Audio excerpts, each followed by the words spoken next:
Hello दोस्तों, आप सभी का स्वागत है। पहले दो वीडियो में जाना था, सबसे पहले जाना था व्हाट इज स्टॉक मार्केट, कि आपको बेसिक आइडिया आ जाए। दूसरी वीडियो में जाना कि what is primary market, what is secondary market.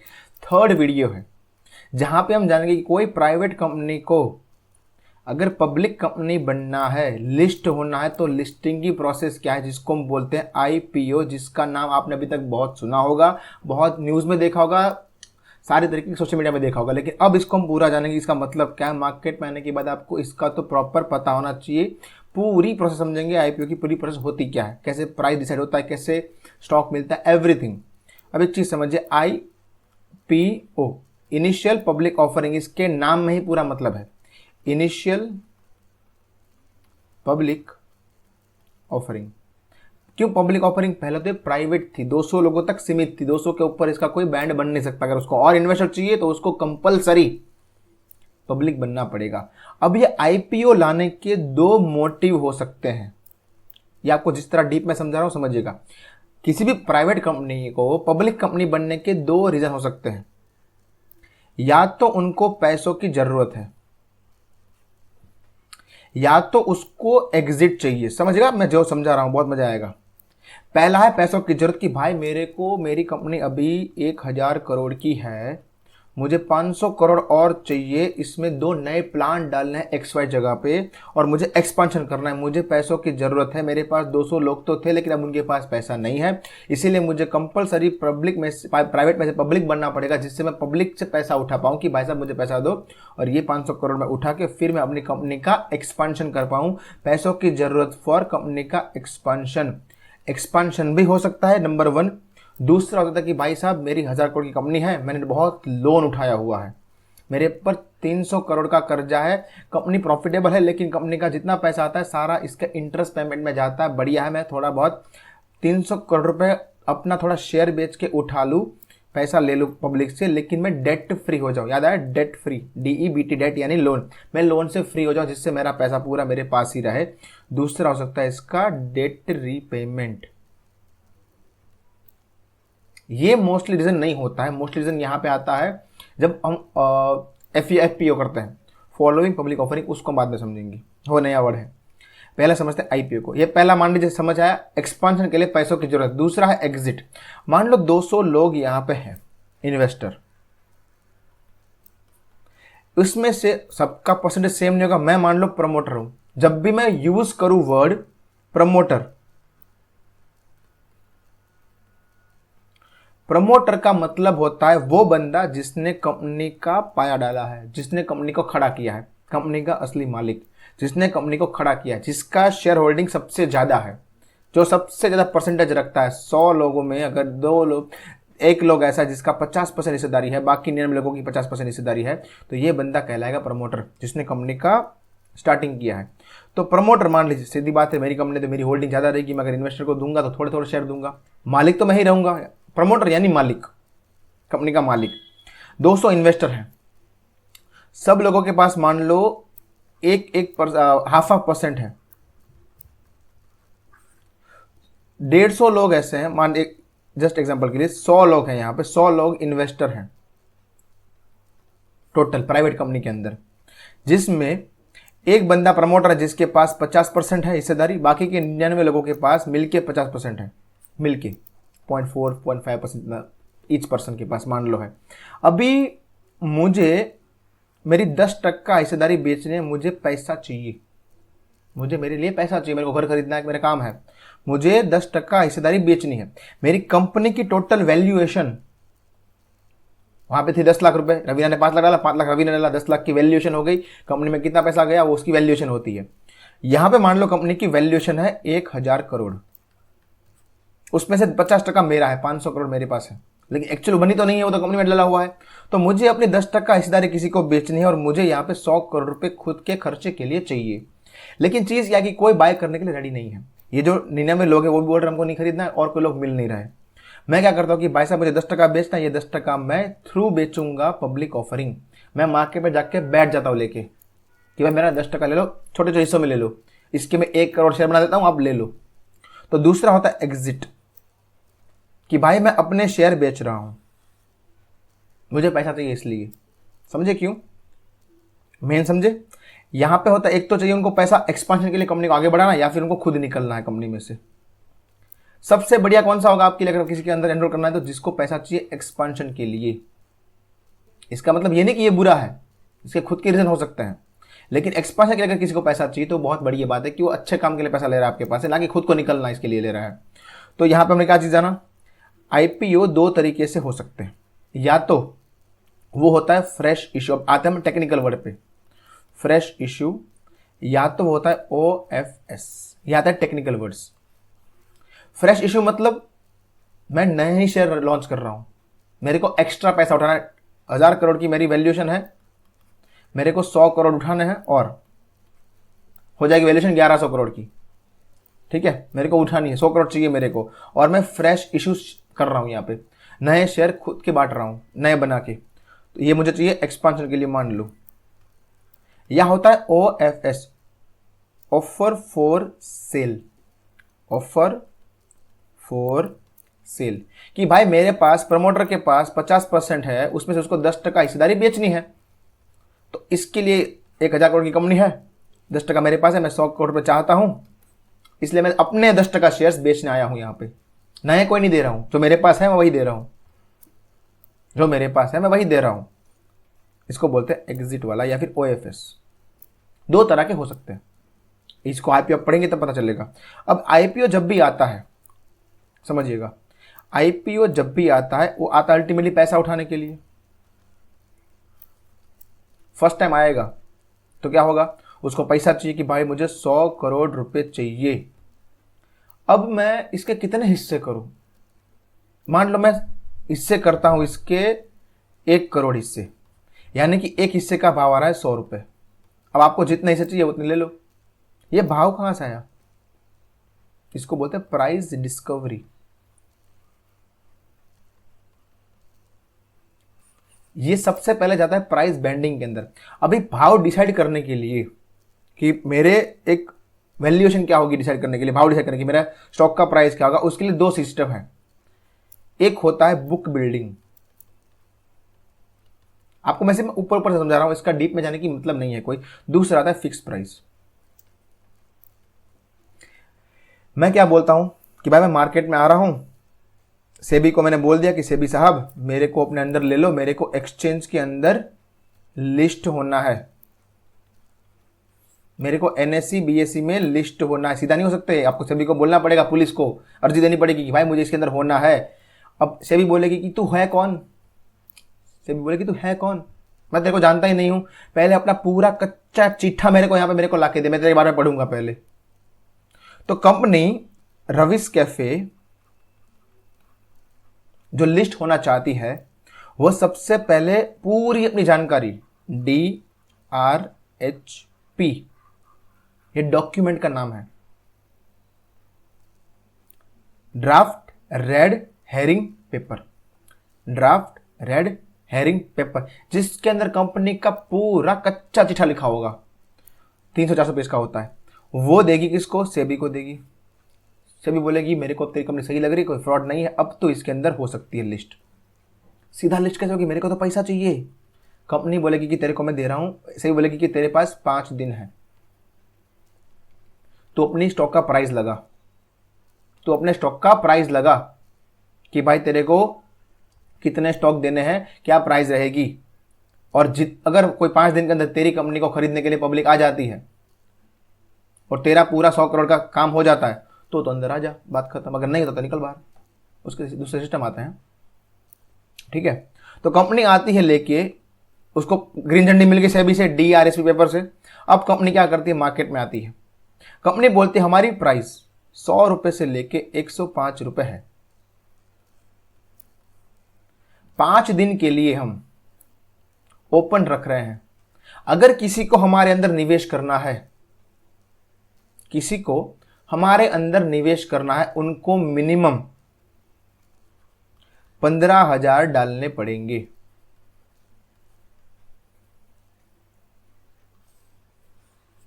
Minimum 15,000 रुपए का शेयर बाय करना पड़ेगा। मैं जस्ट एग्जांपल ले ले रहा हूं, मान लो इसका हो रहा है 150 शेयर्स, एक शेयर की प्राइस मान लो इनमें से कुछ होगी, वो भी डिस्कवरी होगी, वो कैसे होगी बताऊंगा आपको।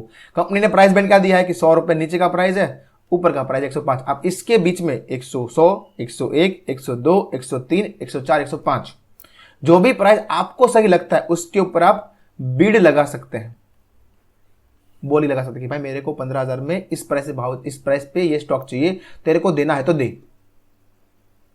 इसको बोलते हैं प्राइस बैंड, जो कंपनी लेके आती है। बोलते हैं आपको 15,000 मिनिमम डालना पड़ेगा, बात सही है, आप डालते हो बिड, ठीक है सर। 5 दिन हो गए, 5 दिन में पता चला कि भाई 100 बिड आई है। मैं एग्जांपल डालता हूं कि 100 रुपए की प्राइस पे 5 लोगों ने बोला कि हम लेने के लिए तैयार हैं, इसके ऊपर प्राइस नहीं देंगे। 103 रुपए पे लोग खड़े हुए हैं जो बोले कि हम 85 लोग खड़े हुए हैं, 85 लोग कि भाई हम 103 पे लेने के लिए तैयार हैं। 104 पे खड़े हैं 2 लोग, 105 पे बाकी खड़े हैं, इसका होगा 90। 8 लोग खड़े हैं 105 पे कि भाई भले ऊपर का प्राइस हमको दे दो बस। जो प्राइस है लोअर टू हायर, उसका मैं आपको टेक्निकल वर्ड समझाता हूं। जो लोअर प्राइस होती है, लोअर बैंड, उसको बोलते हैं फ्लोर प्राइस। जो ऊपर की प्राइस होती है उसको बोलते हैं सीलिंग प्राइस।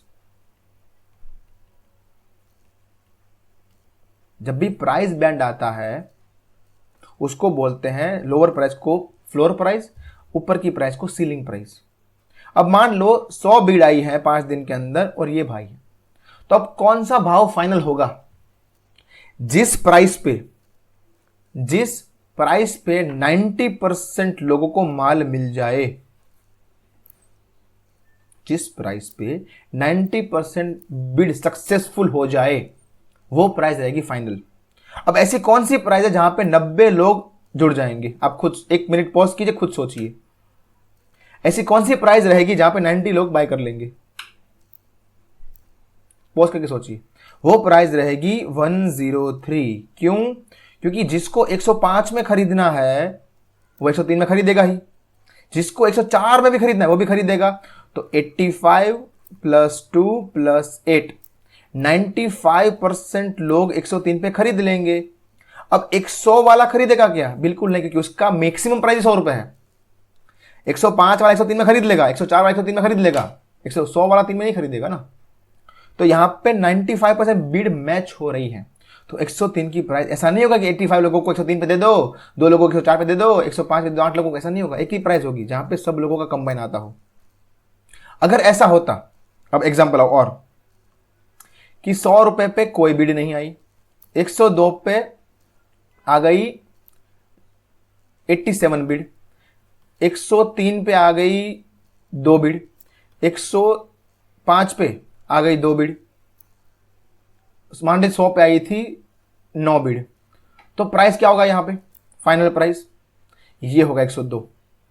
क्यों? क्योंकि यहां पे ये वाला भी खरीद लेगा, ये खरीद लेगा। यहां पे कितना मैच हो गया? 91% मैच हो गया, काम खत्म, इसको नहीं मिलेगा। अब हमारे पास आ गया प्राइस, कौन सा आ गया कि 103 पे फाइनल हो गया है, सबको 150 शेयर मिलेंगे। आगे सब लोग लेने के लिए मस्त। सब लोगों ने पहले पैसा जमा कराया होगा 15,000 रुपए, जमा करा दिया, मस्त जमा करा दिया, बात हो गई। अब ये सारा जो पैसा है जो सब लोगों ने खरीदा है 15,000 डाल के, वो पैसा कहां जाएगा? वो पैसा जाएगा कंपनी को। अब यहां पे समझिए, कंपनी ने 1 करोड़ शेयर लॉन्च किए, किसके अंदर? स्टॉक एक्सचेंज के अंदर, थ्रू आईपीओ। आईपीओ में उसने 5 दिन दिए सबको पैसा डालने के लिए, हम जैसे लोग डाले पैसा, और आईपीओ का 1 करोड़ शेयर से हमने इसको 100 करोड़ रुपए में क्या कर दिया? मस्त पैसा बना दिया। यह पैसा जाएगा कंपनी के पास, जो उसका मोटिव था एक्सपांशन का या फिर एग्जिट का। अब ये 1 करोड़ शेयर किसके अंदर आ गए? स्टॉक के अंदर आ गए, स्टॉक एक्सचेंज के अंदर, जिसके अंदर आपके पास इस कंपनी के शेयर होंगे, रिटेल के पास इसके शेयर होंगे। 1 करोड़ शेयर इस कंपनी के लिस्ट यहां पे हो गए। एक 100 करोड़ रुपए कंपनी को मिल गए, कंपनी का काम खत्म। प्राइस क्या है? 103 रुपए पे। अब कल के दिन कोई आता है और बोलता है कि भाई मेरे को तो ये कंपनी बहुत, अभी एक बार लिस्ट हो गई कंपनी, मेरे को तो ये स्टॉक बहुत पसंद है। क्या जिनके पास ये स्टॉक पड़े हुए, एक मान लीजिए 500 रिटेलर ने मिलके पूरी कंपनी का 1 करोड़ का बाय कर दिया। जैसे एग्जांपल के लिए 500 लोगों ने बाय कर दिया, 500 लोगों के पास इस कंपनी के शेयर है 103 के पाव पे। यहाँ पे दूसरे दिन आता है बंदा कि भाई मेरे को 105 में 10 शेयर चाहिए, क्या कोई देगा?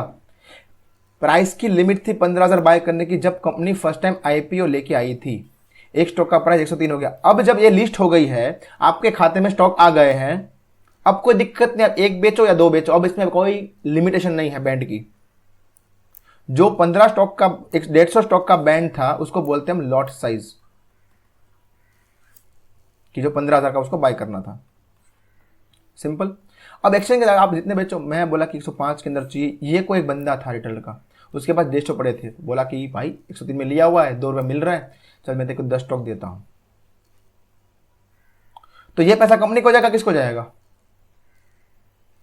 यहां पे 105 पे 10 स्टॉक बाय कर रहा है, 10,500 मान 1,050 रुपए, ये जाएगा इसके पास जिसके पास शेयर पड़े हुए हैं, और ये भाई साहब क्या कर रहे हैं, अपने शेयर इसको ट्रांसफर कर रहे हैं, यानी कि रिटेलर 1। अब समझिएगा, अब स्टॉक मार्केट के एनएससी के अंदर और बीएससी के अंदर इस भाई साहब के स्टॉक लिस्ट हो गए हैं, उसने 100 करोड़ निकाल ली है। अब स्टॉक का करंट प्राइस चल रहा है 103 रुपए। एक रिटेलर है जिसके पास इसके 150 स्टॉक पड़े हुए हैं जो इसको मिल गए थे आईपीओ के अंदर। दूसरा रिटेलर है जिसको स्टॉक नहीं मिले थे, जो 100 वाला बंदा था, जिसको 100 पे ट्राई मारा लेकिन मिला नहीं, वो बोला कि भाई साहब मुझे कंपनी पसंद है, 105 रुपए पे मैं यहाँ पे बीट लगाता हूँ, मेरे को स्टॉक दे दो भाई, मेरे को 10 स्टॉक चाहिए, कोई तो दो। एक बंदा आता है रिटेलर का जिसके पास 150 स्टॉक, भाई तेरे को 10 स्टॉक दिए मैंने, जा 10 स्टॉक तेरे को देता हूं 105 की प्राइस पे। तो बोलेगा 105 पे 10 ले रहा हूं तो कितना पैसा मेरे को देना पड़ेगा? 1,050 रुपए मैं तेरे को देता हूं यहां पे, तू मेरे को सामने 10 स्टॉक दे। तो यहां पे रिटेलर से ट्रांजेक्शन हो रहा है, कंपनी यहां से बीच से हट गई। कंपनी कहां तक थी? एक बार लिस्ट हो गया तहां तक कंपनी थी, पैसा आपका था, कंपनी के पास गया, कंपनी अब साइड में हो गई। अब जो भी स्टॉक आप ले बेच करेंगे वो आपके और दूसरे रीडर के बीच में रहेगा। वो 1 करोड़ शेयर कंपनी के आ गए, अब 1 करोड़ स्टॉक के बीच में खेलना है हमको। समझे क्या बोल रहा हूं मैं? अब उस 1 करोड़ स्टॉक के बीच में हमको खेलना है। आई होप ये पूरा आपको समझ आ गया होगा मैं क्या बोल रहा हूं। एक बार रिपीट करता हूं। प्राइवेट कंपनी थी, उसको पैसे की जरूरत पड़ी एक्सपांशन के लिए या तो एग्जिट के लिए। वो बोले कि मैं जा रहा हूँ सेकेंडरी मार्केट में लिस्ट करने के लिए। सेबी को पहले बोला भाई साहब मेरे को परमिशन दो। सेबी ने बोला भाई DRHP फाइल करो, मेरे को पूरा कच्चा चिट्ठा देना हो तुम्हारा। बोला कि देख लिया सब सही है, अब तुम लिस्ट हो सकते हो मार्केट के अंदर। कंपनी ने बोला कि भाई साहब हमारी प्राइस बैंड है 100 रुपये से लेके 105, आप लोग आइए अपना अच्छा प्राइस लगा के बिड लगाइए, जिनका हमको 90% जितना एक बार रेशो मिल गया उस प्राइस पे हम इसको फाइनल कर देंगे। लोग आए, फाइनल प्राइस 103 रुपये, सब लोगों ने पैसा दिया, कंपनी के पास पैसा गया और ये कंपनी का स्टॉक रिटेलर के पास 1 करोड़ स्टॉक गया। अब ये मार्केट के अंदर NSE BSE में आ गया है। 500 लोगों के पास मिलके ये 1 करोड़ स्टॉक है। एग्जांपल 5,000 लोग मान लीजिए, 5,000 लोगों के पास मिलके 1 करोड़ स्टॉक है। अब यही डिसाइड करेंगे हमको बेचना है कि नहीं, चाहे तो रखे। कोई बंदा आके उसको देता है स्कीम कि भाई 103 पे तुमने स्टॉक लिया, मैं तुमको 110 रुपये बोलता हूँ, मेरे को 100 स्टॉक दे दो। बोलते हो भाई साहब बैठे बैठे प्रॉफिट ले जा, 110 पे तू मेरे को 100 स्टॉक दे। बोला 11,000 निकाल, मेरे को 11,000 दे तू, मैं तेरे को स्टॉक दे रहा हूं। कितने? 100 स्टॉक। यानी कि जो 5,000 लोग थे उसमें से एक बंदा निकला, उसके पास मान लो 100 स्टॉक थे, उसने 100 स्टॉक बेच दिए दूसरे बंदे को। यहाँ पे कितने बंदे हो गए 5,000 में से? 4,999। लेकिन भाई साहब ये बंदे के पास तो आ गए, जो बंदे के पास नहीं थे तो वापस जुड़ गया, तो हो गया 5,000 लोग।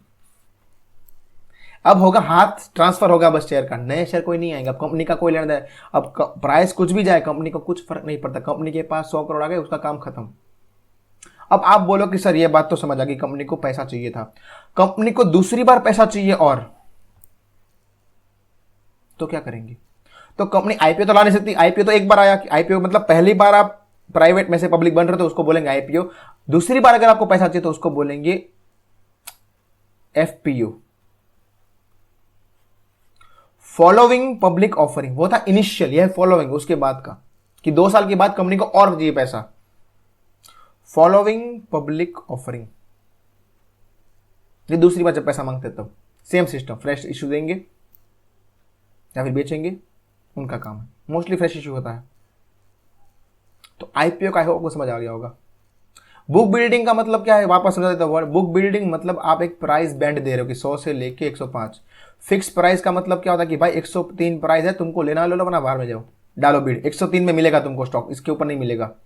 ये दो तरीके होते हैं। मोस्टली जब आईपीओ आते हैं वो बुक बिल्डिंग प्रोसेस आते हैं, एक हमको बैंड दिया जाता है और उस बैंड के बाद प्राइस डिस्कवरी होती है कि भाई कौन सी प्राइस सही है। अगर 100 रुपए पे ही सब लोगों ने बीट डाली है तो भाई वो प्राइस 100 रुपए ही रहेगा। अगर 105 पे बीट डाली है तो 105 रहेगा। करेक्ट। इसमें आपको कोई भी डाउट हो तो आप मुझे कमेंट में बता सकते हैं। आपको पूरा क्लियर हो गया होगा आईपीओ के बारे में, क्या है क्या नहीं, कच्चा चिट्ठा मालूम हो गया होगा। यहां तक हमने क्या जाना कि भाई स्टॉक, अब समझिएगा मैं जिस पैटर्न समझा रहा हूं आपको बेसिक्स। स्टॉक मार्केट क्या है,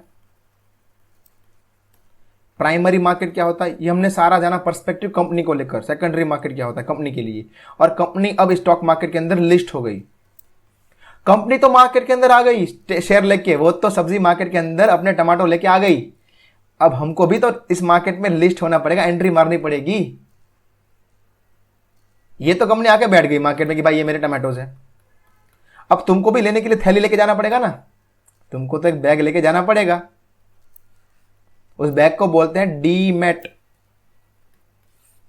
डीमैट अकाउंट।